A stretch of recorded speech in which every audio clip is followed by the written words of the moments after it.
बहुत इम्पोर्टेंट है। और इसको मैं ऐसे देखता हूँ, जैसे मैंने कहा था पिछली बार कि ये संघ परिवार का मामला है, और Sangh Parivar including BJP as a political party.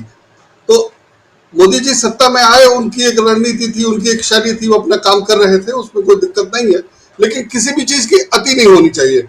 तो मोदी जी ने हर क्षेत्र में अति कर रखी थी, और ये देखना उनकी पार्टी के लोगों का काम था। और अगर कोई परिवार था उसके ऊपर, तो उसका काम था, जो बिल्कुल फ्री हैंड दे रखा था, और उसमें इन लोगों ने अति बचा रखी थी। अति से मेरा मतलब ये है कि 2014 से 19 तक तो मामला काफी कुछ ठीक था, काम इन्होंने नहीं किया, लेकिन अति भी नहीं थी, लगभग ठीक था। जीत गए, उसके बाद इन्होंने जो मनमानी करनी शुरू की, और हो सकता है इसीलिए उनको फ्री हैंड भी दिया गया हो, वो बहुत ज्यादा था। और उसमें इनकी जो रणनीति थी वो ये कि हर किसी को रोक दो, हर तरह के विरोध को रोक दो, जो भी कुछ भी करे, छोटा बड़ा सब तरह का।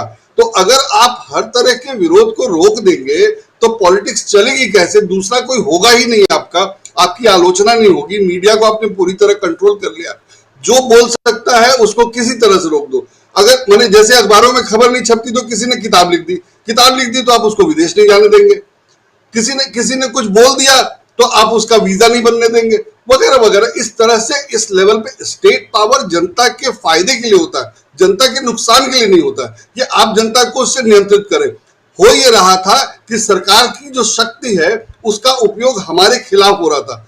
अगर मैं या मेरे जैसा कोई आदमी नौकरी नहीं करता है, उसका बहुत बड़ा बिजनेस नहीं है, और वो सरवाइव कर रहा है, तो वो सरकार के खिलाफ बोल सकता है, और सरकार उसको कंट्रोल नहीं कर सकती है। भाई बिना मामले के मुझे कैसे बंद कर दिया जाएगा, या किसी को कैसे बंद किया जा सकता है? तो वैसे सब लोगों के सर्वाइवल को मुश्किल कर दिया गया। छोटे छोटे बिजनेस बंद हुए, उसका मकसद यही था। छोटे बिजनेस बंद हुए मतलब जो सरकार के खिलाफ बोल सकता था, अपने तय खड़ा था, अपने स्तर पे खड़ा था, उसको आपने बंद कर दिया। जीएसटी से वही किया गया था, जीएसटी वही है, शेल कंपनियों को बंद करना वही है। इस तरह से जितने छोटे व्यवसायी हो सकते थे, जो सरकार के खिलाफ बोल सकते थे, उनको टारगेट करके, और अदरवाइज जो जरूरत नहीं है लेकिन जरूरत पड़ने पे बोल सकते थे, उन सब लोगों को बंद कर दिया गया। बड़े लोगों के लिए तो भाई उनका बड़ा बिजनेस है, तो आप कुछ ना कुछ निकाल ही लेंगे, केस फाइल ही कर देंगे। जो छोटा बिजनेसमैन है उस पर क्या करेंगे? जिसके पास एक कार नहीं है, जिसके नाम से एक बंगला नहीं है, एक फ्लैट नहीं है, उस पर कहां से आप इनकम टैक्स का केस डालेंगे? उस पर क्या रेट डालेंगे? तो और वो लोग इस तरह से भी नहीं है कि आप उसने किसी पे यौन शोषण का केस डलवा दिया, उनके यहाँ कोई एम्प्लॉय नहीं है। तो इस तरह के जो लोग थे, सब लोगों को टारगेट करने के लिए जीएसटी लाया गया और शेल कंपनियों को बंद किया गया, दो मेजर। और तीसरा ये कि एनजीओ का चंदा लेना बंद किया गया। एनजीओ के चंदा लेने पे जितनी पाबंदियां लगाई गई हैं वो अति है। अगर कोई विदेश से पैसा लेकर के आ रहा है और हिंदुस्तान में काम कर रहा है, तो इसमें भारत सरकार को क्यों ऐतराज होना चाहिए और क्यों रोका जाना चाहिए? जब सरकार पैसा नहीं दे रही है, सरकार के पास पैसे नहीं है, और मैं अगर किसी विदेशी कंपनी से या किसी विदेशी दानकर्ता से पैसे लेकर आके यहाँ सेवा कर रहा हूँ, उससे खा भी जा रहा हूँ, उससे मैं अपना खा भी जा रहा हूँ, तो देने वाले को अगर ऐतराज नहीं है तो मैं अपना खर्चा चला रहा हूँ, तो सरकार को क्यों ऐतराज होना चाहिए? लेकिन वो सरकार ने चुन चुन के जितने एनजीओ है, जो भी एक्टिव थे, जो भी अच्छा काम कर रहे थे, मैं उसको अच्छा कह रहा हूँ, सरकार की नजर में वो खराब होगा, और सरकार ने उन सब पे पाबंदी लगाई। तो जो स्थिति बनी थी वो डरावनी थी, लग ही नहीं रहा था कि ये सरकार कभी हारेगी। बाकी दूसरी संवैधानिक संस्थाएं हैं जिनको नियंत्रण में ले लिया गया, जो लोग हैं जो अपने तुच्छ फायदे के लिए, तात्कालिक फायदे के लिए सरकार की अलग देखते ही नहीं थे, सरकार की गलतियां नजर ही नहीं आती थी, उन सब लोगों ने मिलकर ऐसा माहौल बना रखा था कि सरकार का विरोध लगभग असंभव था। वैसे में और राहुल गांधी को इस तरह से डैमेज किया गया था कि पप्पू है और वो कुछ कर ही नहीं सकता है, तो राहुल गांधी के लिए भी बोलना और खड़ा होना मुश्किल था। उनको जिस ढंग से ह्यूमिलिएट किया गया, जिसकी कोई जरूरत नहीं थी, और उस ढंग से ह्यूमिलिएट करने के बावजूद राहुल गांधी की जगह कोई भी होता तो कहता भाड़ में जाए पॉलिटिक्स, मैं जा रहा हूं, अपना काम करूंगा, कोई भी यही करता। लेकिन राहुल गांधी वो सब झेलते रहे और टिके रहे। निश्चित रूप से यह देश सेवा है और कुछ नहीं है, नहीं तो राहुल गांधी अपना दूसरा काम करके, या उनको कोई जरूरत नहीं है कि वो ये सब करते, लेकिन उन्होंने इसकी जरूरत समझी और वो टिके रहे। जिस दिन भारत जोड़ो यात्रा की शुरुआत की घोषणा हुई, उस दिन नेशनल हेराल्ड का केस शुरू हो गया। नेशनल हेराल्ड के केस में कोई दम नहीं है, कोई मामला नहीं है, कुछ भी नहीं है, और वो पहले का देखा जा चुका है, जांचा जा चुका है। लेकिन सिर्फ परेशान करने के लिए और सिर्फ डराने के लिए, जो राहुल गांधी ने कहा भी कि उनको डराने के लिए किया जा रहा है, वो सब किया गया। तो इस ढंग से इतना सब होने के बावजूद राहुल गांधी इतना कर पाएंगे और जनता इसको समझेगी या देखेगी और ये वोट मिलेगा, इसकी उम्मीद कम से कम मुझे नहीं थी।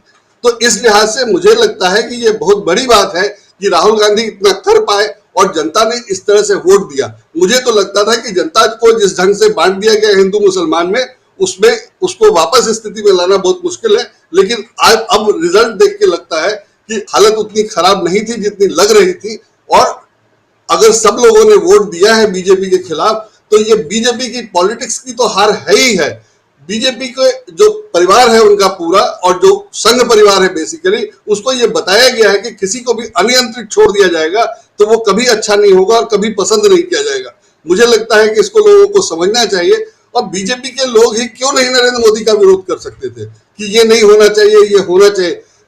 नरेंद्र मोदी ने कांग्रेस के इंटरनल पॉलिटिक्स पे खूब बात की है, लेकिन वो बीजेपी के इंटरनल पॉलिटिक्स पे किसी ने कभी कोई बात नहीं की, ना मीडिया ने ना बीजेपी वालों ने। तो ऐसे में बहुत मुश्किल था कि राहुल गांधी कुछ कर पाते। सब तरफ से राहुल गांधी को डैमेज किया गया। उनके साथ देने वाले लोग नहीं है, उनके साथ देने वाले लोग भाग छोड़ के भाग गए, उन लोगों को खरीद लिया गया, उन लोगों को डराया धमकाया गया। उसके बावजूद राहुल गांधी लगभग अकेले, अगर सिंधिया उनको छोड़कर जा सकते हैं और सचिन पायलट उनका साथ नहीं दे रहे हैं, तो राहुल गांधी का साथी और कौन हो सकता है? इस देश में कौन हो सकता है? राहुल गांधी के साथ के जो लोग होंगे वही होंगे। और ये दो लोग अगर उनका साथ नहीं दे रहे हैं और इनको बीजेपी ने अपनी तरफ कर लिया है किसी भी तरह से और वो चले गए हैं, तो राहुल गांधी तो अकेले बच गए थे और दूसरा कोई था नहीं जो मोदी जी को हेड ऑन ले सकता। तो राहुल गांधी तो बहुत कमजोर कर दिए गए थे, उसके बावजूद राहुल गांधी ने ये सब किया और कर पाए, ये बहुत बड़ी बात है। और मुझे लगता है कि इससे काफी बदलाव आएगा और बीजेपी की पॉलिटिक्स में भी बदलाव आएगा और वो देखने लायक होगा। क्योंकि हम लोगों का बहुत स्टेक पे नहीं है कुछ, तो इसलिए हम लोग उसको एंजॉय भी कर सकते हैं। मैं तो रादर एंजॉय ही करता हूं, मुझे तो अच्छा लगता है। लेकिन इस बहाने अगर आम जनता का कुछ भला हो जाए तो बहुत बड़ी बात होगी। जो आम जनता को इन लोगों ने बर्बाद करके छोड़ दिया था, छोटे व्यवसायी जीएसटी से और छोटा जो भी कोई काम करता है उसको एनजीओ वगैरह चलाने वालों को इन लोगों ने बर्बाद करके छोड़ दिया है। ये अब शायद कुछ स्थिति सुधरे और ये अगर समझे तो कुछ लोगों को राहत दे। और उस वो दिखने लगा है, जैसे आपने बताया अभी कुश्ती महासंघ वाला, और सिर्फ कुश्ती वाले मामला ही नहीं है, समीर वानखेड़े को भी के खिलाफ भी सीबीआई ने केस शुरू किया है। समीर वानखेड़े का मामला बहुत क्लियर है कि जब उसको आर्यन को अरेस्ट किया गया था तभी कहा जा रहा था कि कोई मामले में दम नहीं है वगैरह वगैरह, और उसको इतना परेशान किया गया। अगर अब कहा जा रहा है कि उससे पैसे लिए जाने थे तो 25 दिन उसको जमानत कैसे नहीं मिली जबकि केस में दम ही नहीं था? तो जाहिर है कि वो सिर्फ समीर वानखेड़े का काम नहीं था, जाहिर है उसमें और भी बहुत सारे लोग लगे हुए थे। और अब अगर समीर वानखेड़े के खिलाफ एक्शन लिया जा रहा है तो उसका मतलब यही है कि हारने के बाद सब कुछ समझ में आ रहा है और स्थितियों को ठीक करने की कोशिश शायद शुरू हो गई है। मुमकिन है यही हो, वो कुछ दिन में क्लियर हो जाएगा। लेकिन जीत का मतलब तो बहुत ज्यादा है और वो आगे देखने में